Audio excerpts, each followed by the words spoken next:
When my wife told me her younger sister would be staying with us for family support, I didn't argue.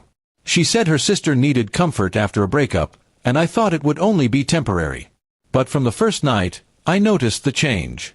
Instead of being a guest, her sister acted as if she owned the place, making remarks, interrupting, and turning my wife's attention away from me.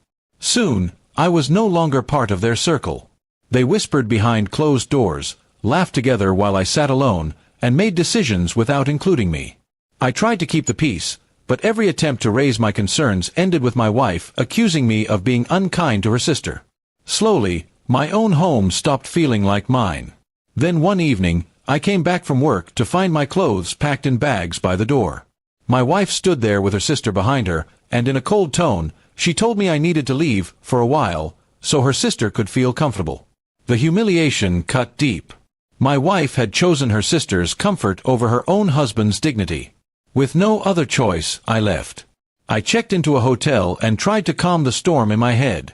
But before I could decide what to do, chaos struck. The next morning, calls came from neighbors. Strangers had been pounding on our door, shouting threats. When I rushed back, I found police cars outside, and my wife standing pale on the porch. Her sister was gone.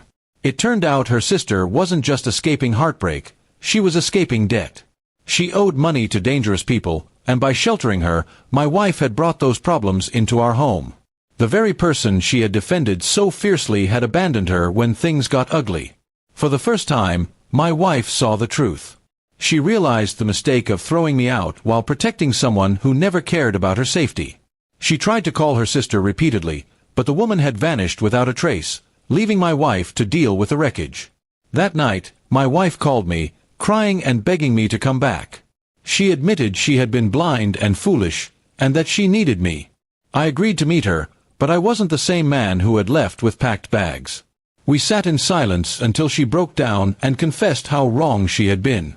She apologized for betraying my trust and said she wanted to rebuild our marriage. I listened, but my answer was firm. If you want this marriage to continue, it will be on my terms now. I laid down strict conditions. First, her sister would never step foot in our house again. Second, she would rebuild the trust she had broken by standing with me in every decision, no excuses, no secrets.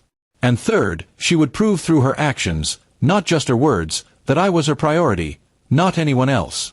She agreed, with tears in her eyes. For her, it was a moment of humility. For me, it was a test of whether I could ever trust her again.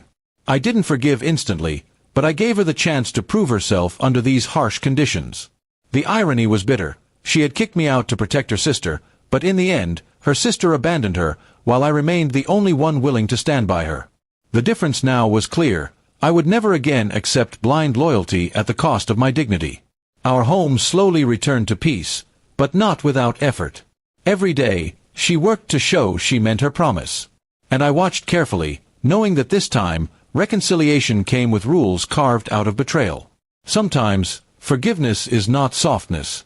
Sometimes it is a hard bargain, built on strict terms. And in my case, reconciliation came not because I forgot, but because I chose to give her one last chance under conditions she could never ignore again.